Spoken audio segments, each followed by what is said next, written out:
Good evening. मैं शिव बहादुर सिंह आपके लिए ग्राम विकास के अलावा अब जीएस का पार्ट लेकर आया हूं और उम्मीद है कि आप लोग जीएस में भी ग्राम विकास की तरह रुचि दिखाएंगे और हमारे साथ बने रहेंगे। ये जीएस आपके सभी एग्जाम के लिए जैसे टेट, सुपर टेट, लेखपाल, बीडीओ, आरओ, एआरओ, पीसीएस सभी जगह पे काम आएगा। और उसमें सबसे पहले क्रम में हम संविधान पे चर्चा करने जा रहे हैं। संविधान का एक वीडियो इससे पहले मैं बना चुका हूं, लेकिन वो अपलोड नहीं हुआ। ये दूसरा पार्ट है और दूसरे पार्ट में हम संविधान यानी इंडियन कॉन्स्टिट्यूशन के दूसरे पार्ट में हम लोग भाग 1 की बात करने जा रहे हैं। किसकी बात करने जा रहे हैं? भाग 1 की। जानते हैं कॉन्स्टिट्यूशन में कितने भाग हैं? 22 भाग हैं। और शेड्यूल कितने हैं? आपको पता है 12 शेड्यूल है और अनुच्छेद कितने हैं? 395 हैं। ठीक है, तो उन्हीं 22 भागों में से हम एक भाग पे चर्चा करने जा रहे हैं। पहला भाग क्या कहता है? संघ एवं उसके राज्य क्षेत्र के बारे में वर्णन करता है। पहला भाग किस बात पे वर्णन करता है? संघ और उसके राज्य क्षेत्र के बारे में वर्णन करता है। और भाग 1 के क्रम में हम अगर उसके अंदर देखते हैं अनुच्छेद 1, तो अनुच्छेद 1 में क्या कहता है? अनुच्छेद 1, भारत अर्थात इंडिया राज्यों का संघ होगा। भारत अर्थात इंडिया क्या होगा? राज्यों का संघ होगा। अब एक क्वेश्चन आता है, संघ ठीक है, और हमारा यहाँ क्या जो संघ है उसको क्या कहते हैं? यूनियन कहते हैं। हमारे यहाँ जो संघ है उसको क्या कहते हैं? यूनियन कहते हैं। ठीक है, लेकिन वही जो यूएसए में है संघ, ठीक है, यूएसए में जो संघ है उसे हम क्या कहते हैं? फेडरल कहते हैं। उसे क्या कहते हैं? फेडरल कहते हैं। अब दोनों में अंतर क्या है? अगर दोनों में अंतर की बात करें तो अब देखिए, हम अगर दोनों के अंतर की बात करते हैं, फेडरल वो होता है जैसे यूएसए में 51 राज्य हैं। क्या है? 51 राज्य हैं। प्रत्येक राज्य का अपना अलग संविधान है, प्रत्येक राज्य का अपना झंडा है। लेकिन ये लोग क्या है? किसी किन्हीं शर्तों के तहत एक नए राष्ट्र का निर्माण करते हैं जिसे संयुक्त राज्य अमेरिका कहते हैं। जिसे क्या कहते हैं? संयुक्त राज्य अमेरिका कहते हैं।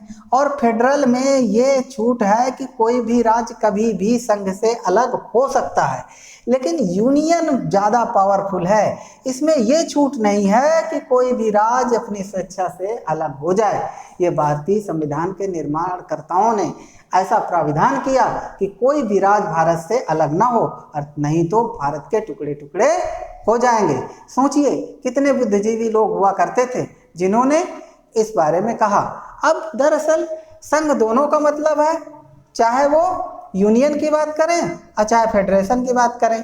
तो यूएसए में फेडरेशन है और हमारे यहाँ क्या है? यूनियन है।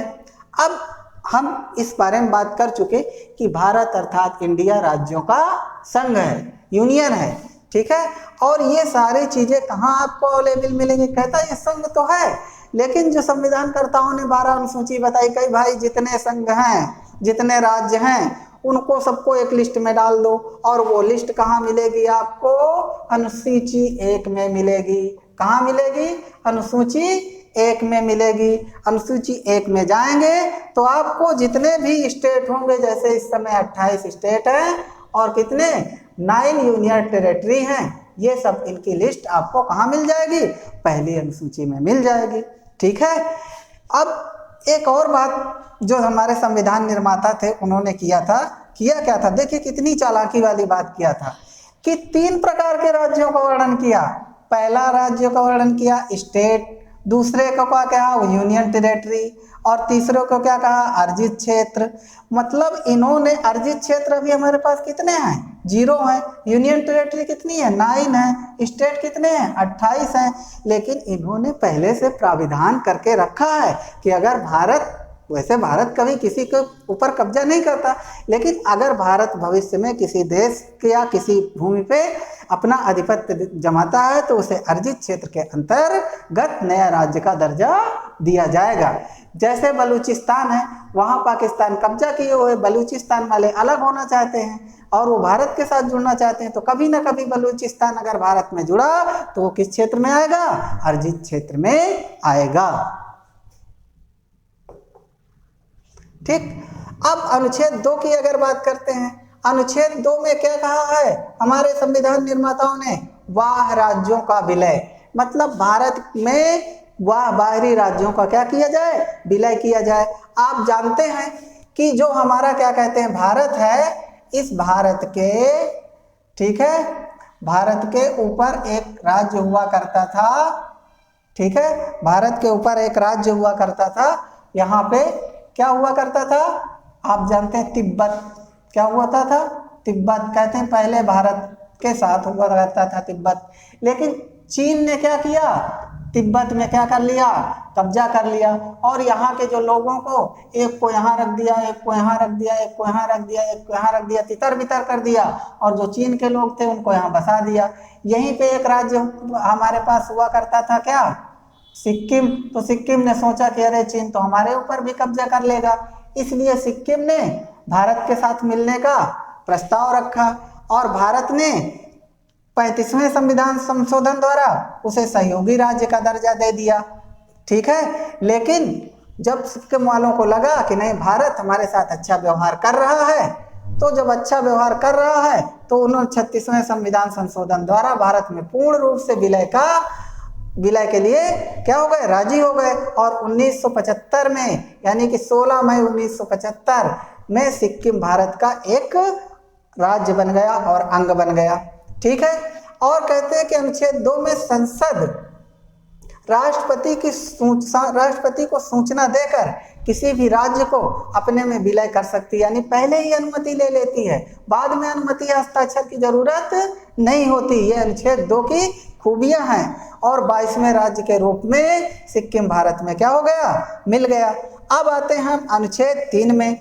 अनुच्छेद 3 की अगर बात करते हैं तो संसद में ये भी अधिकार है, राज्य के नाम परिवर्तित कर सकते हैं, एक राज्य को दूसरे राज्य से काट के मिला सकते हैं, या नए राज्य का गठन कर सकते हैं।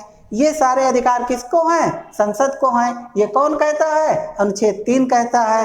तो अनुच्छेद 3 के अनुसार क्या किया गया, जैसे आपने देखा बहुत से राज्यों का गठन किया गया, उसमें जैसे जब हमारे किसकी, वाजपेयी जी की सरकार थी 2000 में, तो उन्होंने 3 नए राज्यों का गठन किया था, एमपी से काटकर छत्तीसगढ़, यूपी से काटकर उत्तराखंड और बिहार से काटकर झारखंड। 3 राज्यों का गठन किया था।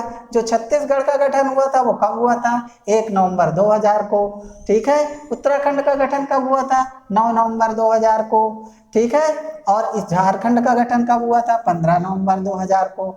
तो अगर क्वेश्चन आता है कि यूपी का पुनर्गठन कब हुआ, तो यूपी का पुनर्गठन कब हुआ, 9 नवंबर 2000 को पुनर्गठन हुआ, और इससे एक नया राज्य निकल करके आया, और वो क्या है, उत्तराखंड, ठीक है। पहले इसका नाम उत्तरांचल हुआ करता था।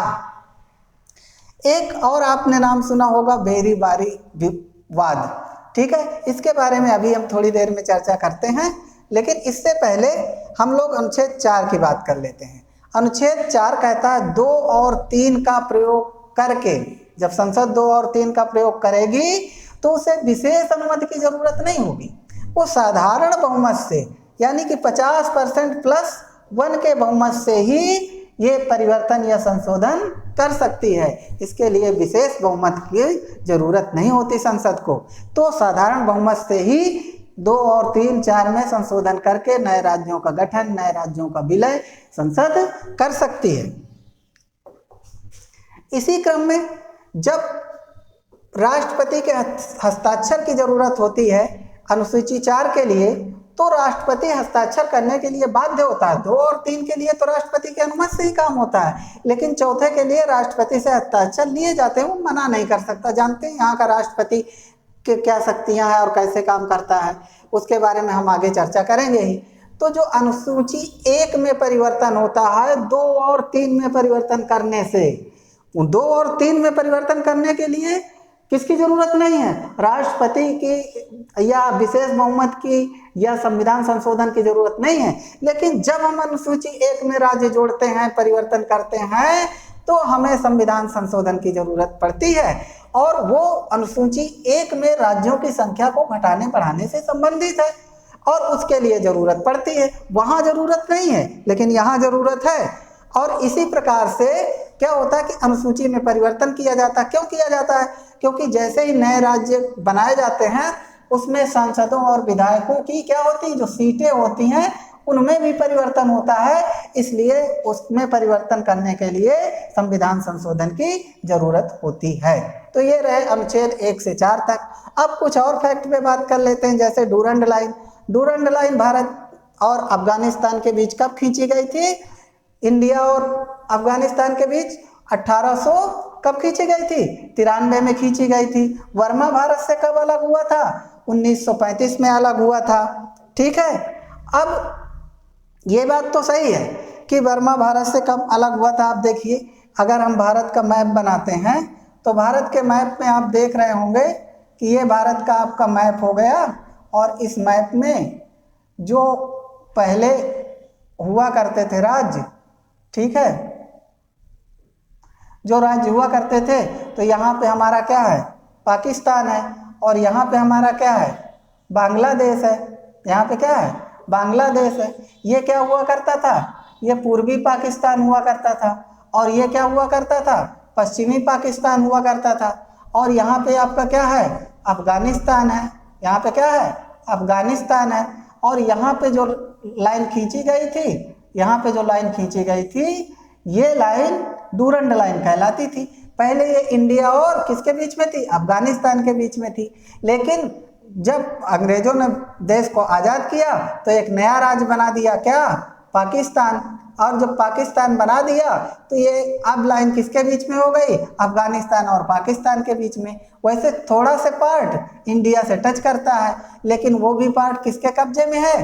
पाकिस्तान के कब्जे में है, जिसे POK कहते हैं, पाक ऑक्युपाइड कश्मीर कहते हैं। ठीक है, और ये कभी ना कभी तो इंडिया का पार्ट बनेगा ही। इसी तरह आप जानते हैं कि ये भी पूर्वी जो पाकिस्तान था, ये भी किसका भाग हुआ करता था? ये भी पाकिस्तान का ही भाग हुआ करता था। अब यहाँ पे एक क्षेत्र था बेरूबारी, और यहाँ पे एक क्षेत्र था, यहाँ पे बहुत सारे हिंदू रहा करते थे और यहाँ पे मुस्लिम रहा करते थे। और ये क्षेत्र किसका था? ये क्षेत्र था हमारा बांग्लादेश का, और ये वाला जो क्षेत्र था, ये वाला क्षेत्र बांग्लादेश का था, और ये वाला क्षेत्र हिंदुस्तान का था। तो जवाहरलाल नेहरू ने 1960 में सोचा कि लाओ ये वाला क्षेत्र इनको दे देते हैं और ये वाला क्षेत्र इनसे ले लेते हैं। तो लेकिन इस पे सुप्रीम कोर्ट ने रोक लगा दी। किसने लगा दी? सुप्रीम कोर्ट ने रोक लगा दी। और इसी को बेरूबारी विवाद कहा जाता है। इसी को क्या कहा जाता है? बेरूबारी विवाद कहा जाता है। तो बेरूबारी विवाद में क्या था कि ये था कि यहाँ के जो मुस्लिम हैं यहाँ चले जाए, यहाँ के जो हिंदू हैं यहाँ चले जाए, जमीन का एक्सचेंज हो जाए। लेकिन ऐसा होने नहीं दिया गया। क्यों नहीं होने दिया गया? कहा गया कि इसमें परिवर्तन करने के लिए आपको संविधान में संशोधन करना पड़ेगा, क्योंकि आप अपने देश के किसी भी हिस्से को किसी दूसरे को ऐसे नहीं दे सकते हैं। इसलिए ये नहीं दिया गया था, और यही विवाद बेरूबारी के नाम से प्रसिद्ध हुआ था। ठीक है, अब इसके बाद एक और समस्या आई थी जब भारत का गठन हुआ था, कि जो देसी रियासतें थी, मैंने बताया था चार प्रकार के राज्य हुआ करते थे। जो 4 प्रकार के राज्य हुआ करते थे, उन 4 प्रकार के राज्यों में कौन कौन से राज्य थे? अंग्रेजी राज्य थे, देसी रियासतें थी, कम्युनिटी थी, यूनियन टेरेटरी थी। ठीक है, कमिश्नरी और यूनियन टेरेटरी थी।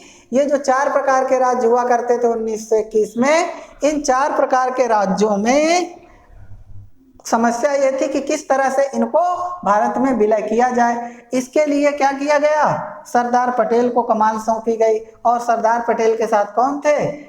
VP मेनन थे और माउंटबेटन थे। अगर कहा जाए कि देसी रियासतों में भारत में मिलाने का काम किसने किया, तो आप नाम जानते हैं, लौह पुरुष सरदार वल्लभ भाई पटेल कहते हैं। इसीलिए कहते हैं इनको क्योंकि इन्होंने 552 देसी रियासतों को भारत में विलय करवाया था। आप सोचिए कितना बड़ा काम है। ऐसे नहीं उन्हें लौह पुरुष कहा जाता है, लेकिन उसमें माउंटबेटन और VP मेनन भी साथ में थे। अगर पटेल ऑप्शन में ना हो क्वेश्चन के, तो माउंटबेटन हो तो माउंटबेटन, VP मेनन हो तो VP मेनन को भी कहेंगे। तो इन्होंने कोशिश करके कितनी 552 रियासतों को तो भारत में मिला लिया और अखंड भारत का निर्माण कर दिया। लेकिन अंग्रेजों ने कहा था कि जो देसी रियासतें हैं वो चाहे तो भारत के साथ जुड़ जाए, वो चाहे तो पाकिस्तान के साथ जुड़ जाए। लेकिन भारत के साथ जुड़ जाए या पाकिस्तान के साथ जुड़ जाए, ठीक है। अब इसमें समस्या ये आ गई कि भारत के साथ जुड़े या पाकिस्तान के साथ जुड़े। जब इनमें जुड़ने की बात आई तो 13 रियासतें किसके साथ चली गई? 13 रियासतें चली गई पाकिस्तान के साथ और 552 आ गई भारत के साथ और 3 राज्य बच गए। 3 राज्य जो बचे उनमें कौन सा था? हैदराबाद, जूनागढ़ और जम्मू कश्मीर। तो जो जूनागढ़ था वो आपका यहाँ पड़ता है, जो हैदराबाद है वो आप जानते हैं यहाँ पड़ता है, ठीक है, और जम्मू कश्मीर को आपको जानते हैं ये जम्मू कश्मीर है, ठीक है। तो ये जो पार्ट थे ये पार्ट भारत में विलय नहीं हुए थे। तो हैदराबाद में क्या हुआ कि वहाँ का जो नवाब था वो उसके खिलाफ कुछ विद्रोह हुआ, तो सरदार पटेल ने ऑपरेशन पोलो चला करके, कौन सा ऑपरेशन पोलो चला करके उसको क्या कर लिया? भारत में विलय कर लिया। अब बचा जूनागढ़। जूनागढ़ में समस्या ये थी कि जो यहाँ का राजा होता था वो राजा मुस्लिम था और यहाँ की अधिकतर जो जनसंख्या थी यानी निवासी थे वो हिंदू थे, ठीक है। तो जब हिंदू थे तो यहाँ पे क्या हुआ? यहाँ भी विद्रोह हो गया। तो वहाँ पे क्या हुआ? जनमत की बात आ गई। तो जो वहाँ के निवासी हिंदू थे उन्होंने जनमत संग्रह किया गया और उसको जनमत संग्रह के थ्रू भारत में मिला लिया गया। जो वहाँ का क्या कहते हैं कि नवाब था वो भाग गया पाकिस्तान जितना धन और जेवर लेकर के यहाँ से, लेकिन पाकिस्तान में उसको लूट करके मार दिया गया। लेकिन यहाँ क्या हुआ? इसको जूनागढ़ को भारत का अंग बना लिया गया और जब भारत का ये अंग बन गया तो इसके बाद एक ही राज्य बचा, जम्मू कश्मीर। जम्मू कश्मीर में आप जानते हैं जम्मू कश्मीर के राजा थे हरि सिंह। कौन थे?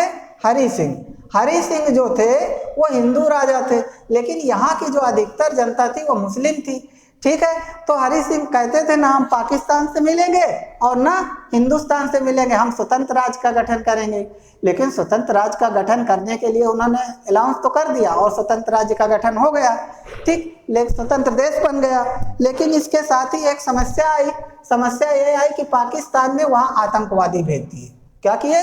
बहुत सारे आतंकवादी कबीलाई भेज दिए और उन्होंने क्या किया? यहाँ पे आक्रमण करना शुरू कर दिया। यहाँ पे क्या किया? आक्रमण करना शुरू किया। तो अब हरि सिंह को लगा कि यार ना हम ही रहेंगे ना हमारा राज्य रहेगा, इससे अच्छा है हम हिंदुस्तान में मिल जाते हैं। तो उन्होंने किससे संपर्क किया? जवाहरलाल नेहरू से संपर्क किया। जवाहरलाल नेहरू से कहा भाई हम क्यों आपकी मदद करें? उन्होंने कहा कि आप जाइए पटेल से मिलिए। अब वो पटेल जी के पास गए। पटेल जी ने कहा भाई हम आपकी मदद तो करेंगे लेकिन एक शर्त है, आपको हमारे में विलय होना पड़ेगा, ठीक। इसलिए उनसे एक क्या किया गया? विलय पत्र पे जो विलय पत्र था उस पे हस्ताक्षर करा लिए गए और अब अपनी सेना भेजी गई और यहाँ पे दोनों तरफ से युद्ध हुआ। युद्ध होते होते यहाँ पे किसका? यूएनओ का हस्तक्षेप आ गया और युद्ध वहीं रुक गया और यही लाइन ऑफ कंट्रोल बन गई। इधर पीओके बन गया, इधर आज़ाद कश्मीर बन गई। अब जब आज़ाद जम्मू कश्मीर बन गई तो अब भी पाकिस्तान सोचता है कि हम जम्मू कश्मीर में कब्जा कर लें, लेकिन जो यहाँ केंद्र है वो बहुत शक्तिशाली है। जैसे यहाँ पे दमन और दीव है, ठीक है, यहाँ पे क्या अंडमान निकोबार है, यहाँ पे दमन और दीव। यहाँ पे यूनियन टेरिटरी क्यों बनाया गया? और इस क्योंकि सीधे केंद्र का कंट्रोल यहाँ रहे। मान लो वहाँ का मुख्यमंत्री पाकिस्तान से मिल जाए, इसलिए ऐसा किया गया कि उनको अपने कंट्रोल में रखा जाता है केंद्र द्वारा। और यहाँ पे भी इसीलिए क्या किया गया? अमित शाह ने इसको इधर वाले को लद्दाख बना दिया और इधर वाले को जम्मू कश्मीर बना दिया। अब लो भाई, जहाँ तुम स्वतंत्र राज्य की बात कर रहे थे अब राज्य ही नहीं रहा, यूनियन टेरिटरी बन गई। अब क्या कर लोगे? अब सब शांत हो गए। अब जब सब शांत हो गए तो अब उसमें क्या हुआ कि जम्मू कश्मीर का भी भारत में विलय हो गया। लेकिन राज्यों के गठन संबंधी कुछ आयोग बने, ठीक है, उनमें भाषाई आधार पर राज्यों के गठन का बहुत जोर से तौर से क्या कहते मांग उठ रही थी। तो एक एसके धर आयोग बनाया गया। कब बनाया गया? 1948 में बनाया गया। एसके धर ने अस्वीकार कर दिया, कहा कि ज्योग्राफिकल आधार पे तो राज्यों का गठन किया जा सकता है लेकिन भाषाई आधार पे राज्यों का गठन भारत के लिए अच्छा नहीं होगा, ठीक है। फिर इसके बाद जेवीपी समिति बनाई गई जवाहरलाल नेहरू की अध्यक्षता में 1948 में ही, उसने भी मना कर दिया। जब दोनों ने मना कर दिया इसी बीच में एक घटनाक्रम घटता है और वो घटनाक्रम क्या घटता है? पेट्टू श्रीरामुलु, ये क्या 26 दिन तक भूख हड़ताल पे बैठ गए, 56 दिन तक। और 56 दिन तक जब भूख हड़ताल पे बैठ गए भाषाई आधार पे राज्यों के गठन के लिए, तो क्या हुआ कि उनकी एक दिन मृत्यु हो गई दिसंबर 1952 को।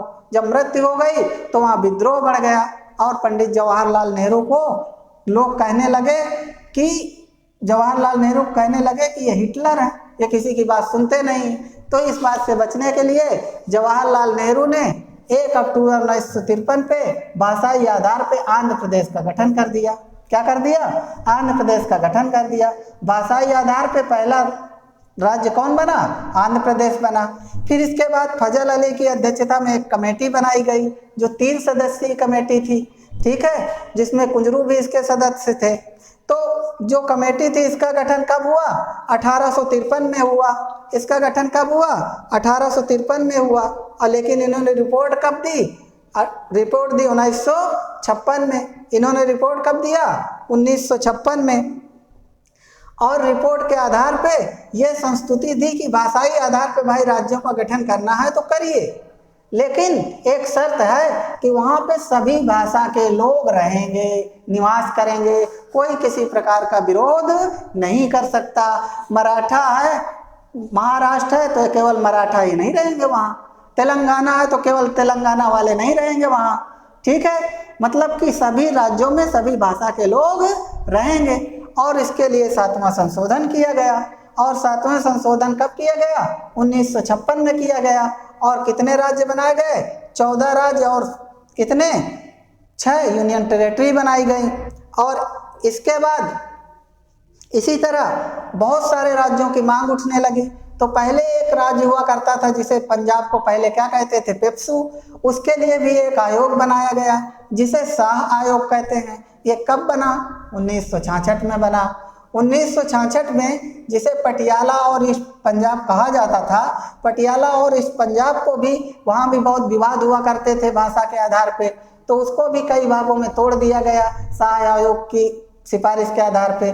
जो पर्वतीय क्षेत्र था उसे हिमाचल नाम दे दिया गया, और जो इधर मैदानी क्षेत्र था दिल्ली की तरफ उसे हरियाणा बना दिया गया, और जो इसके ऊपरी वाला भाग था उसे पंजाब बना दिया गया, और एक यूनियन टेरिटरी बना दी गई जहाँ पे कुछ अधिक तरह की विषमताएं पाई जाती थी, तो वहाँ चंडीगढ़ बना दिया गया। इस तरह पेप्सी टूट करके कितने राज्यों में बट गया? 4 राज्यों में बट गया। और ये काम कब हुआ? 1966 में। इस तरह से बहुत सारे राज्यों का गठन हुआ, आगे भी अभी गठन होते रहेंगे, ठीक है। ये था हमारा भाग 1। और भाग 1 से संबंधित कुछ आयोग, कुछ समितियां और कुछ इतिहास। तो आगे के क्रम में हम भाग 2 में नागरिकता के साथ फिर मिलेंगे। जय हिंद, धन्यवाद। शेयर करिए, लाइक करिए और सब्सक्राइब करिए।